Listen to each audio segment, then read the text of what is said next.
Okay. That's good. Fine. Oh, that's good. So the Gemara considers this Tov Sana. So there was a question yesterday that if you're allowed to sell it, Mom, if you're allowed to sell it, you're allowed to sell this right. If you're allowed to sell the right, more or less, I'm going to give it to. It's worth money. So why is it not mamish money? I don't have an answer. I did see. Chavrusa pointed out. He looked it up in the encyclopedia. Told me that some say that this is the machlokas. Are you allowed to take money for it? But I don't know. It seems to be a confusing subject. If it's a machlokas, then we would say Ula's on the side that said you can't. That's right. So right, it is interesting. Rashi over here says that Tov Sana means that you give it to the woman, and the woman could decide who to give it to. The Taisus Riazakin over here, this people on the bottom, he says, "Mamish, the point that we said that you're allowed to take money. Where is it?" Here he brings it down. Tov Sana that if Yisrael said to his friend, "Give your truma to my relative the Kohen, and I'll pay you so and so," you're allowed to. You're allowed to. So that's what everybody was asking us today. So why is that not mamish money? And I don't know the answer.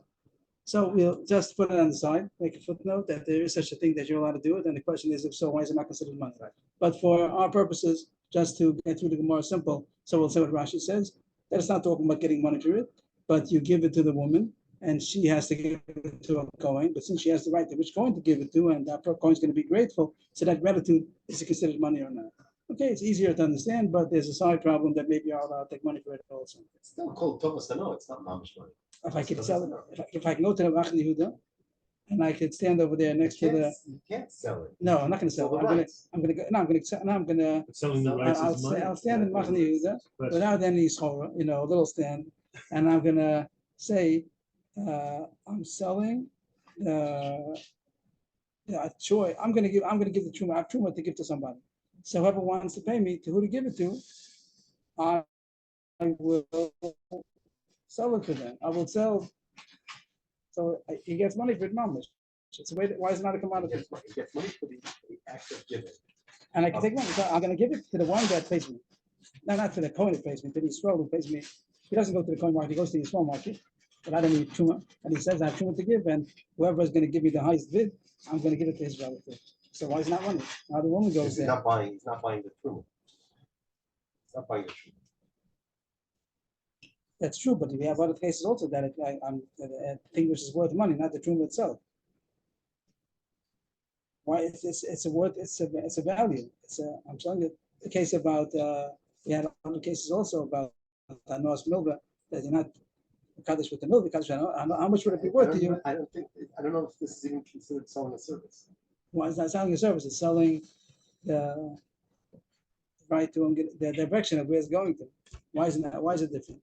Okay, so they talk about it. Some do say that that's machlokas over here. If you're Tov Sana in the moment, because you're not allowed to do it. If you're allowed to do it, then Tov Sana is moment. So I don't know. Okay, so we'll go just for simplicity. The Rashi says the case is you're giving it to the woman, the truma, and she has the right to give it to whoever she wants to, and that the gratitude that she's going to get for that is that worth money or not. So Ula started off, he wasn't going on Mishnah, and he said Tov Sana in a moment. Rashi says L'kadesh bo isha. Maybe it might be considered money in some ways, but for our purposes, it's not considered money. And the Mars Akasha from our Mishnah seems to say that it is money. The fact that it says it's a good Kiddushin.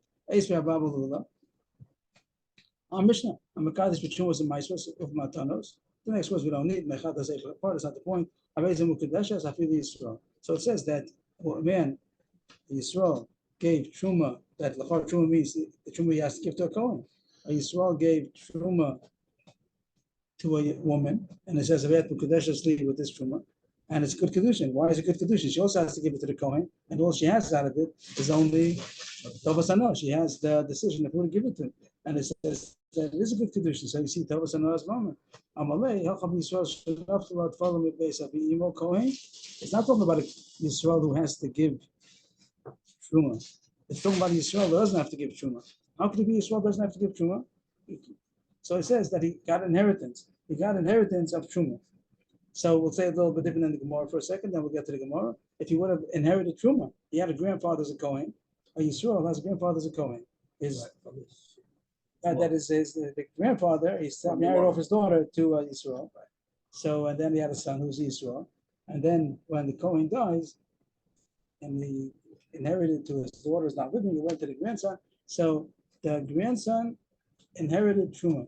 So in that case, he doesn't have to give it to anybody because he owns the Kohen owned the truma, and he inherited. So then it will be a case that the Yisrael owns the truma, and that could be a simple case that it's a good Kiddushin if he gives it to the woman so she can go to the market and sell the truma. Of course, you get less for truma than you get for chulam because there's less demand, but it's worth money. It's mine. I don't have to give it to a Kohen.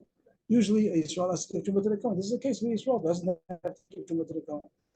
The Gemara is a little fancier. The Gemara doesn't say that. The Gemara could have said, "Hacham Yisrael shenachlu truma."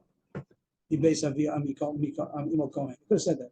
That would have been simple. Rashi says would have been too simple because it wouldn't have been a chiddush at all. If he inherited truma and he owns the truma, he doesn't have to give it to Kohen. Then there's no, and he can sell it on the market. Then surely, when he gives it for Kiddushin to a woman, it's a good Kiddushin. So the Gemara has to make a chiddush out of it. So the Gemara says the chiddush was that he inherited tevel. He didn't inherit truma. Tevel means untied produce, and from this untied produce, the Kohen had tevel himself. What does the Kohen do with tevel? He tithes it, truma, and then he keeps the truma. He keeps the truma. This is truma. He has to eat it with holiness. He has to eat it with kedusha, with tara. But it's his. And now he died, but before he was mafresh the truma, the Kohen owned tevel and he died. And now the Yisrael, the grandson, inherited tevel. Do you look at it that he inherited truma, or did he? And if he inherited truma, he doesn't have to give it to a Kohen. If he inherited tevel, which was not yet truma, then the Chara he does, even though he owns the tevel. The Kohen owned the tevel, but so what? I also own the tevel. Any of us owns tevel, and you have to separate it and give it truma. So here is a masloga kasava matana shelahumu kamishum mudam. There's a question. If you look at the truma while it's inside the tevel, if you look at it as if it exists already, do you say that it's we see when you see tevel, you see that there's, of course you have to separate it. You have to be makar shem, you have to separate it. But do we look at it before you makar shem, before you declare that it's truma? Do we look at it that it's truma mixed inside? So if you say kamishu, the words literally mean matanas which were not lifted off. We look at it as if it's lifted off, which means even though the Kohen had tevel, we look at it as if he has chula and truma mixed together.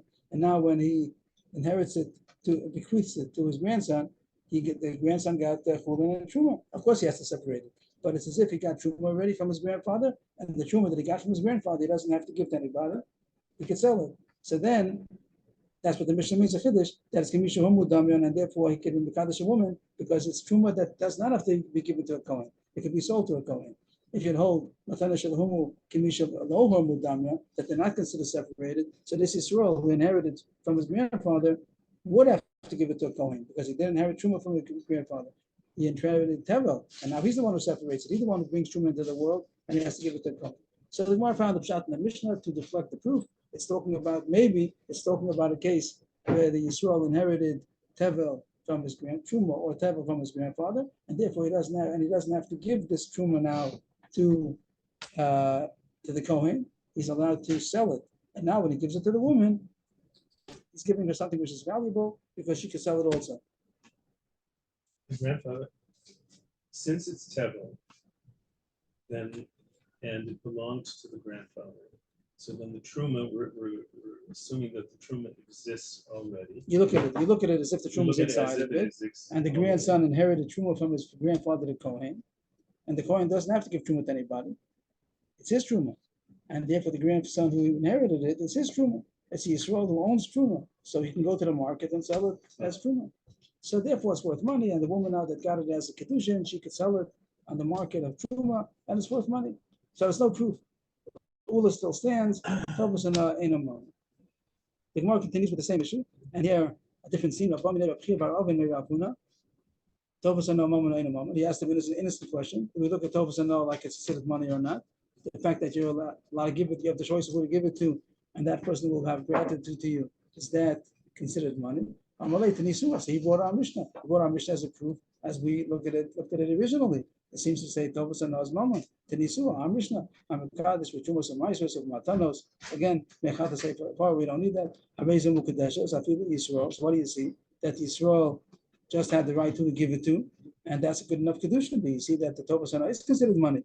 That when he gives it to a woman and she has the right to give it to, so that's considered valuable.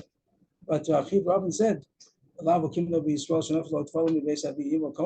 say that that's not a proof? It means they knew already this Mishnah and the Hui, how you could deflect it and say that it's not a proof because it's talking about that Yisrael inherited the temple from his grandfather, the Kohen. So it's not a proof. So why are you telling me this proof? Amalei. So Rashi says one shot that you're out of the ballpark kind of thing.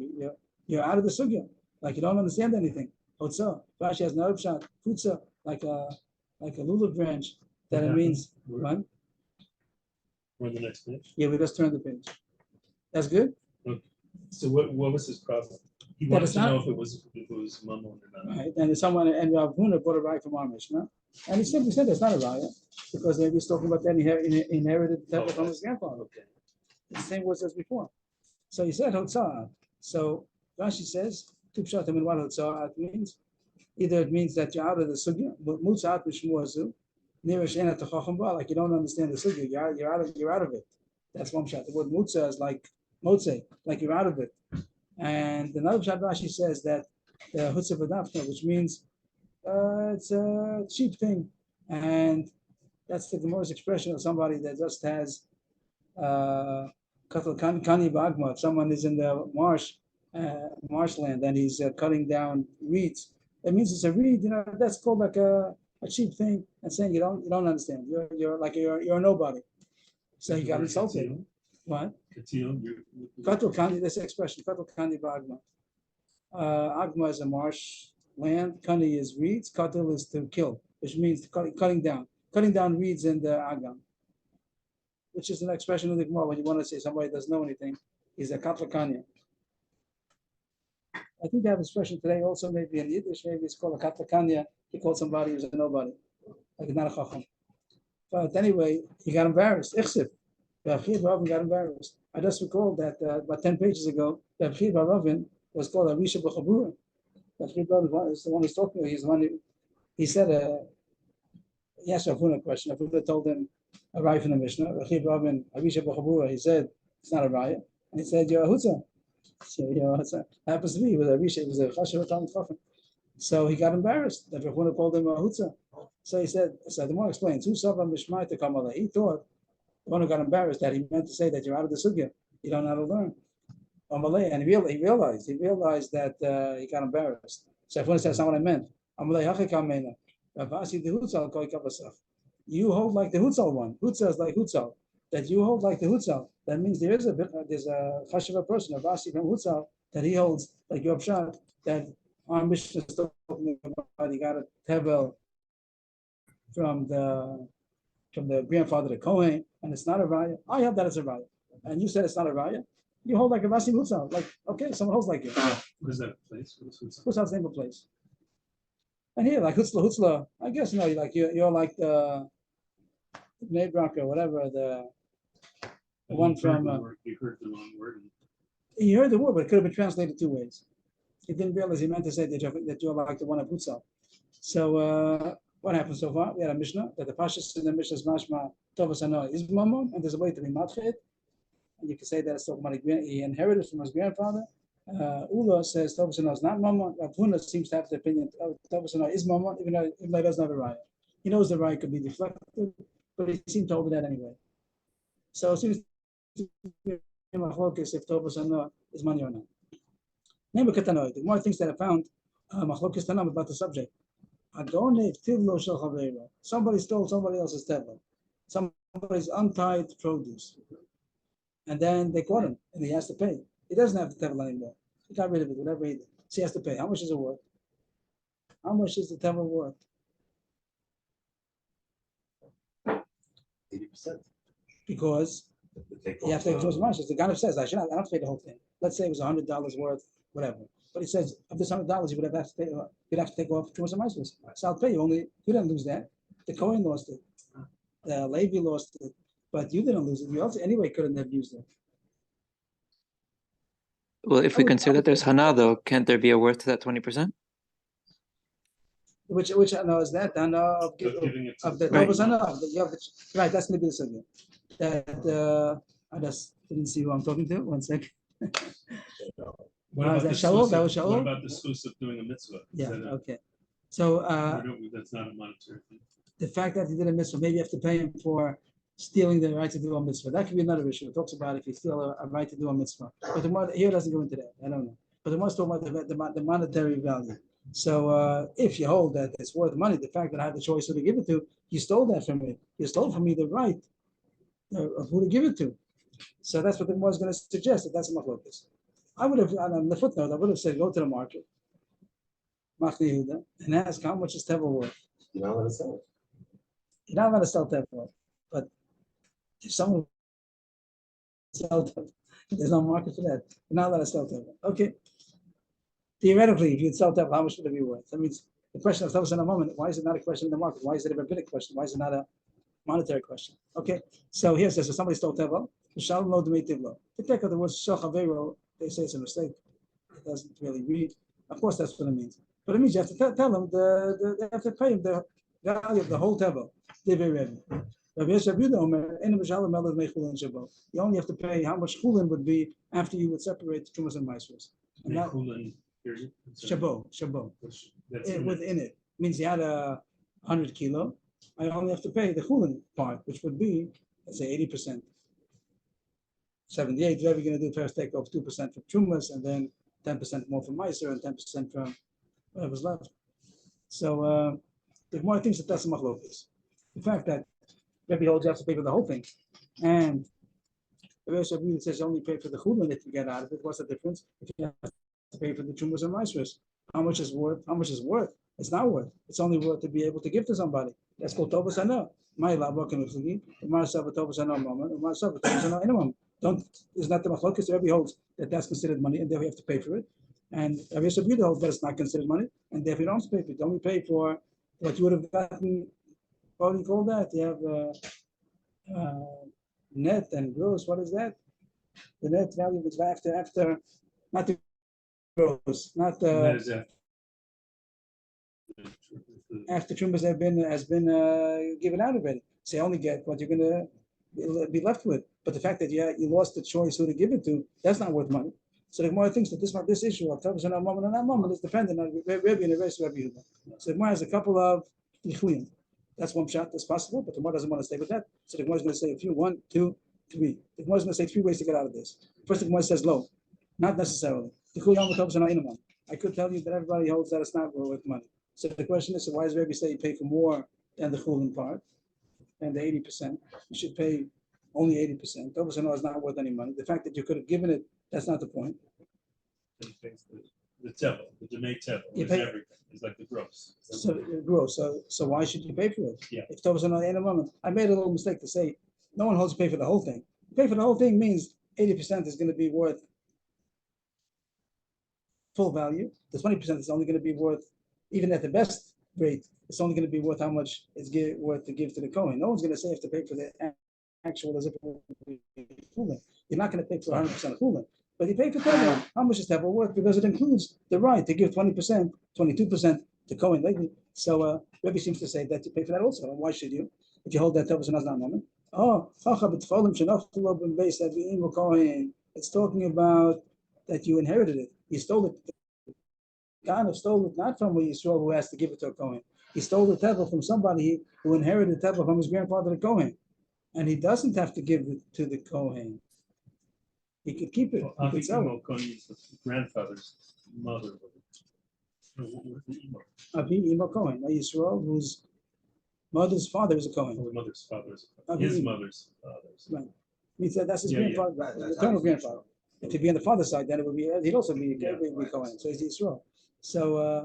So we got back to where we started with, that you could always talk about a case where there's more than tovas hana because you actually own it. How do you actually own it? Because you inherited it from your grandfather, the Kohen. But here, what are they arguing about then? If it's yours, then no one would argue. Then it's worth. Then it's mamish. The 22% is also worth yours because you're allowed to keep it. You don't have to give it out.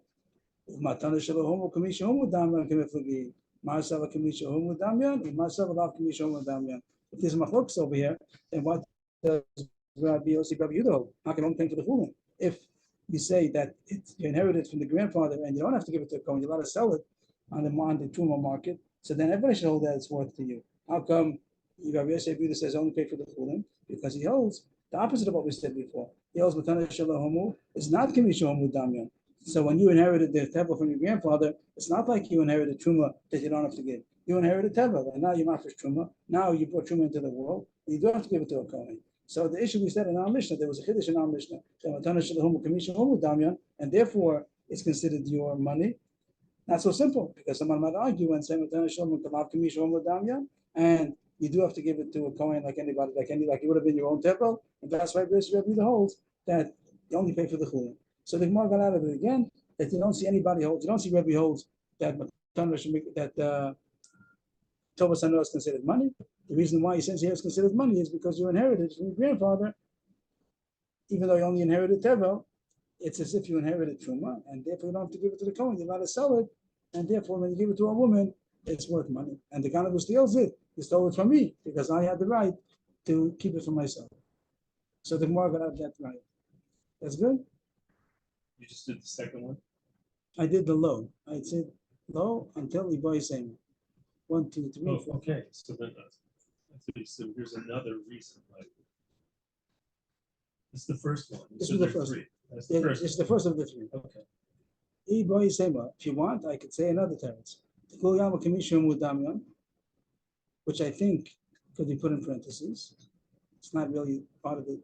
It's not a right either way. What the Gemara is going to do now, it's going to get out of the whole subject.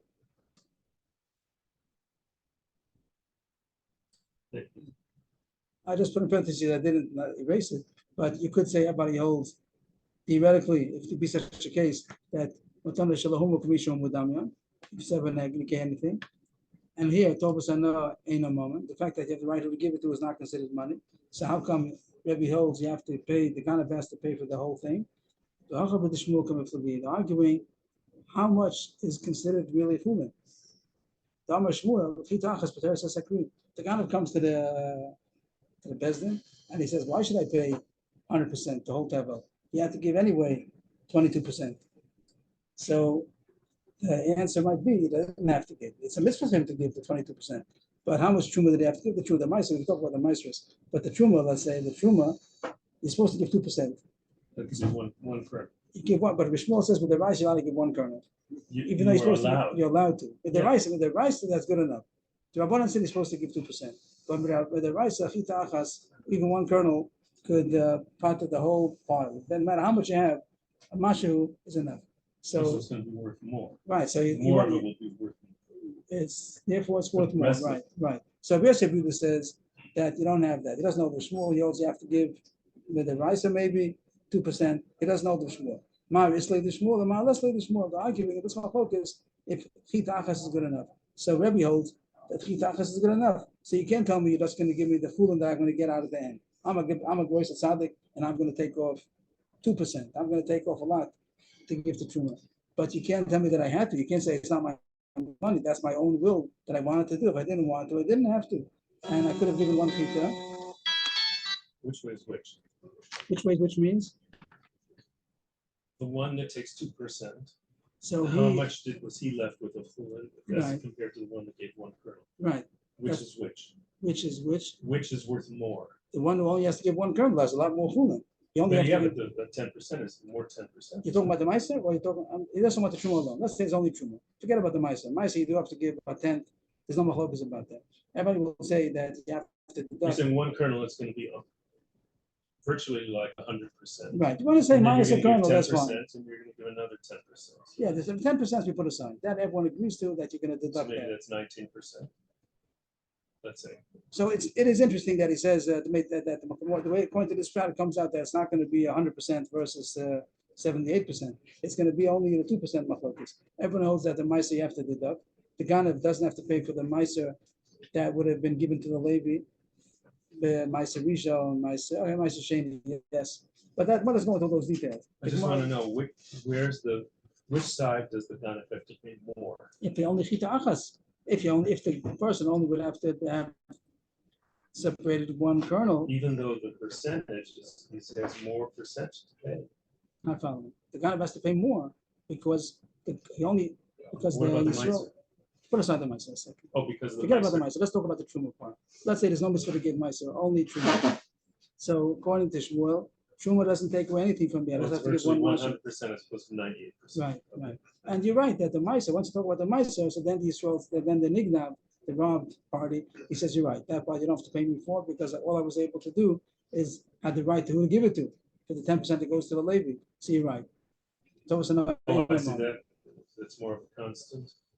Right, that's the I see constant. the That is a difference constant. just The thing of Shmuel is only about Truma. So the Gemara is not really taking care of the whole problem. The Gemara is being matfik that they're just arguing about how much Truma do you have to pay for. Could be that, but it means tevel, but it means that even though. That the Meiser was already tied to them. Only Truma was not. Okay, so it's a dochak. It's a dochak, but the Gemara is willing to tolerate this dochak in order to say it's not a proof about Tovas Hanah. Everybody holds to. Don't think that Rebbe holds a different machlokes. We want a different machlokes. You want to say that it's not dependent. This don't bring a proof here that Rebbe holds Tovas Hanah is worth money. Tovas Hanah is not worth money. Just like you have a right to give it to. They don't have to pay for it. The guy wouldn't have to pay for that, but he has to pay because he didn't have to give 2% of Truma. He could have given a mashu. So that's the reason why he has to pay that 2%. And it's a nice point. I didn't think of it, but it's a nice point that the other 10% and all those things, that's not going to be a machlokes. I put in Kiddushin with them in parentheses because according to the way the Gemara is saying now, we don't see it either way. It's not to do with our subject. We're not talking about Kiddushin with them, not Kiddushin with that. It's not even talking about that he inherited from his grandfather according to this trap. He had Tevel. I'm suggesting that it's nothing to do with the subject. What's the difference Kiddushin will have Kiddushin will? It's not even talking about that the Kohen that he inherited from his Kohen. He has his own Tevel. A person has Tevel, and the Atak has to give it. But the question is, how much should I have to give? I only have to give a mashu. So you don't tell me that you didn't steal from me. Because the other Kipta was that the Matuna Shlomo. So we say that. We don't like that. Right. We prefer it. Right. Say. So Taisha says sometimes when the Gemara says such a thing, first the Gemara says machlokes, and the Gemara says everybody can hold one opinion. If the Gemara had a reason why it had to say that one opinion in the next terrace, so you can't prove who you pass tonight. But if the Gemara had no reason to say this parentheses didn't have to say. So the Gemara Taisha brings a raya that you pass like it. Otherwise the Gemara could have been quiet. The fact that the Gemara says one way is a raya like that. Taisha Amem Zion says such a thing, and it happens a lot of times in Shas that when the Gemara says more than it had to, that means the Gemara holds like that. Okay. Says that over here. Over here he says it? I'm asking. Oh, here I didn't say it. No. That's just a Torah. right. E boy Sema. Dichoy number 3. The Kul Yam Velas with the Shmuel. The time of the Rebbe, the Kansu Rabbanan Lagana. Really, we don't know the Shmuel. And really, we hold Tovas Hanah, it's not Mama. And really, Rabbi Yosef Reed is right that the Ganav only has to pay the Chulin part because the rest of it is not worth money. Excuse me. Please. If he takes one kernel with Shmuel's argument, Yeah, I could have taken one kernel. if he could have taken one kernel, the Ganav was going to have to pay 81. 81? You doing with the Meiser the whole time? Let's talk about 98 or 100. The Meiser, you're a good point, but the Gemara doesn't discuss it. But Take all the Meiser, put it there's aside. going to be 81 left of the Chulin. And in the other case, What's 81? How do you get 81? because I took 10% of 100% minus a kernel, I'm saying is 90. Leaves 90. Right? And then, Take away 9.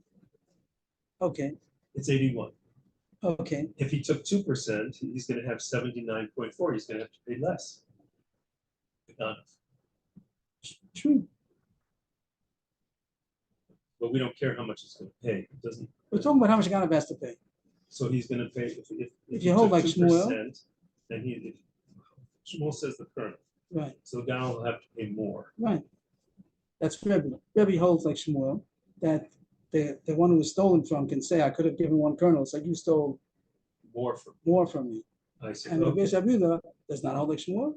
So the Ganav says, I don't have to pay you because you would have to give it to the Kohen anyway.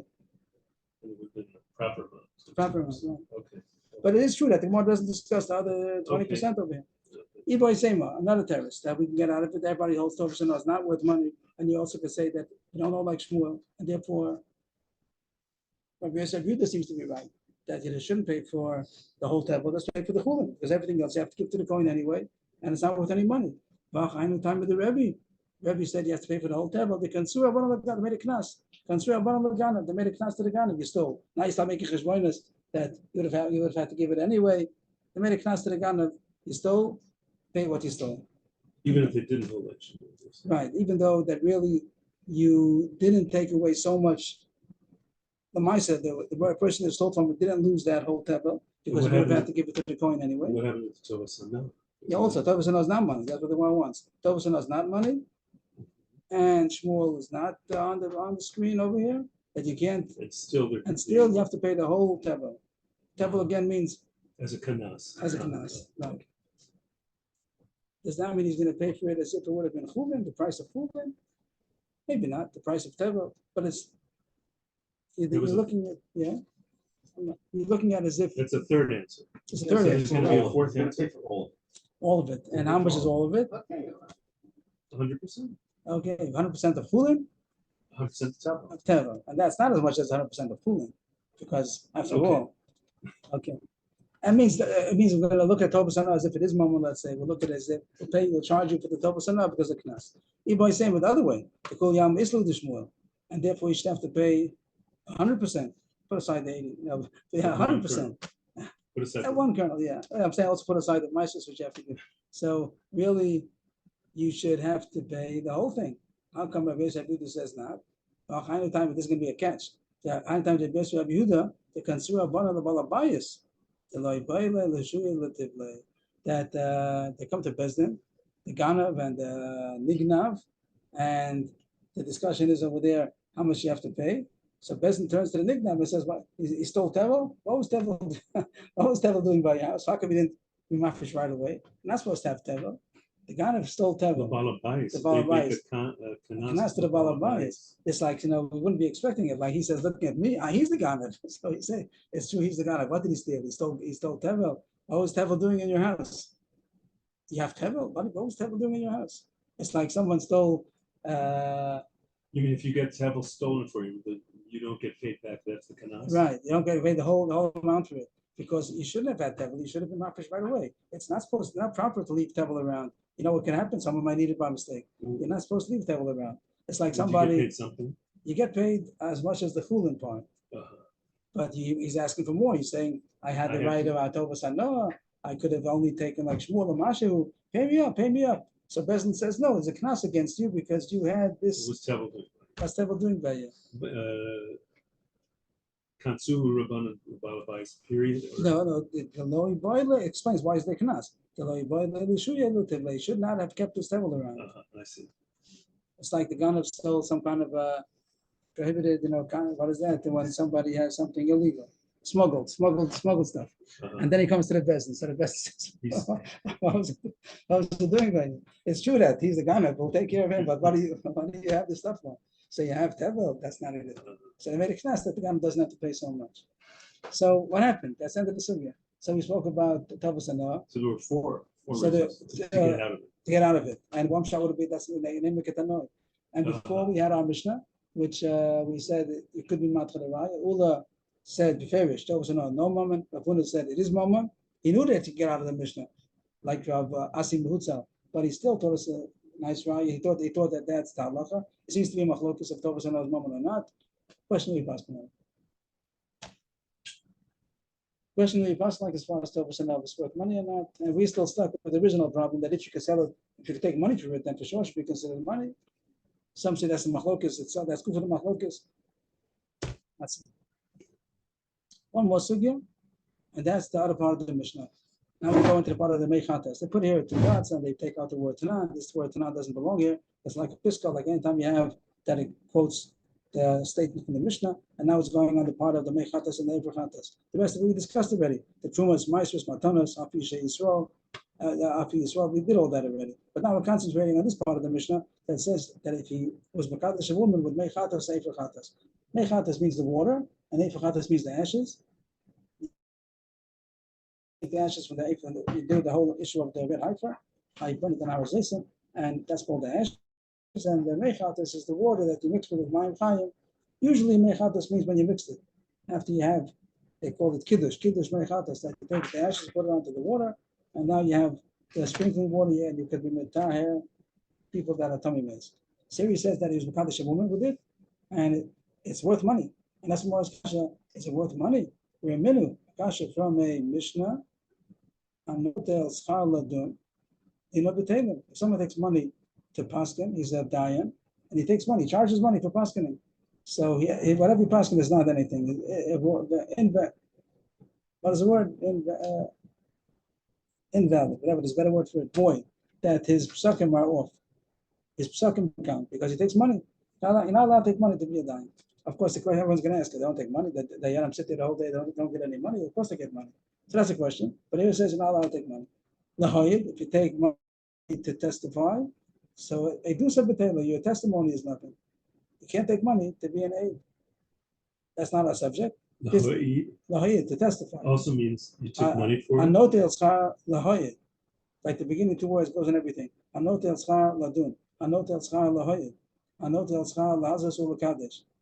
So if you took money to judge, your judgments are void. If you took money to testify, your testimony is void. Lahazas ulakadesh. If you take money to sprinkle, that you give the service of sprinkling mechatas on people that are tamei, so you're not allowed to take money for it. That's what it seems to say. Or the Kaddish, and the Kaddish means to, it's an interesting word that they call it the Kaddish. When you take the ashes of the paraduma and you put it onto the Mayim Chaim, that's called the Kaddish. You're Kaddish them in the water. That's the process of making this sprinkling water. So it says that it's not with anything. That the water is considered regular water, even though it's supposed to be Mayim Chaim. Meimora means the water that you got from a still body of water, which is not kosher. Rashi says different shot that it means like it's spoiled water, it's like smelly water. But Rashi says Meimora means that it's not kosher because it's not Mayim Chaim. And Ephro mikla. If you took money for the process of putting the ashes onto the water, so the Ephro is considered regular burnt ashes. Ephro mikla means that you didn't get an Ephro ashes from the paraduma. Just regular ashes. You took a piece of paper and a piece of wood and you burnt it. That's nothing. So it says yes. Mikla is burnt, like kalui. When you go to buy roasted nuts, so they call it kalui. Oh right. So Ephra mikla means it's just ashes from burnt things. So what does it say? You're not allowed to take money. What's the Gemara's kasha? The Gemara is partial to the Gemara. This is what we started talking about. You don't own the mechatas. You don't own the efrachatas. That Bezdin makes to make it out of Hektish money. That surely doesn't belong to anybody. Who's this man who's being Mikdash a woman with efrachatas? How does he get ashes of the red heifer that it belongs to him? That's surely not the case. So all the one understands is that he's taking money for his services that he charges for sprinkling, or he charges for doing the process of being Mikdash the mechatas by mixing the efrachatas into the mechatas. And he's taking money for that. And then he says, this is worth money because I have the service that I'm allowed to take money for it. I'm Kaddish you, we're doing it for free. That's how he's going to sell it to her. What's he doing? He tells the woman that I'll sprinkle on you the mechatas for free. And everybody else I'm charging. So it costs money. I'm giving you a service that costs money. But the more saying, no, you're not allowed to take money for that service. By the way, that it says that a dine is not allowed to take, a not allowed to take. So how do they take money nowadays? So for their time, if they could have done something else. Right. So that's called right. They're taking their time. I don't have to give you my time. It will be something that doesn't take time, or it's a one-time thing, something like that. But also the fact that they're kavua, that they always go to Bezdin every day. They take the namuchiv to be there the whole day. They're sitting so many hours to judge, right. They could have worked. If a lot of people take money for going to work, even though they don't work. They get money for going to work. And they don't do anything over there. And therefore what? Therefore? So they take money for going to I'm not for the work. Socialism. Not for the work that they do. And the best of socialism. Means if someone comes to the Beis Medrash, it used to be, I saw an interesting thing that Rav Kapach, he was the Rav of the Teimanim, so he wrote a book about how life was in Teiman. He lived not so long ago. So he said that it was a everyday thing that people had some machlokes. They came into the Beis Medrash, they asked for three chachamim to come out, and they told them their sides, and they paskin. Like that was like every day. Now they just make an appointment and it's a Bezdin and wait 3 months, and then there's all. Then they came out of the field. They went to the Beis Medrash. They had a machlokes over there in the field or something like that, and they went to the Beis Medrash, called out 3 chachamim, and they told them the case, and they paskin. So such thing you're not allowed to take money. You're not taking any time off. It's not your work. You're not sitting there the whole day. So that's the standard case. They're not allowed to take money for paskin. But if someone is dedicating his whole day to it every day, he goes to business, so there's had to take money. or a person who takes time to come, he's coming to a chasana to do a Kiddushin, he doesn't have to come to, if you come to me and I'll take the 5 minutes to make a city Kiddushin, I'll do it. You want me to go to a certain hotel, and so you're not allowed to take money for that. So that's the kasha. That if you're not allowed to take money for doing the service of mechatas, how come in our Mishnah says it's a good Kiddushin?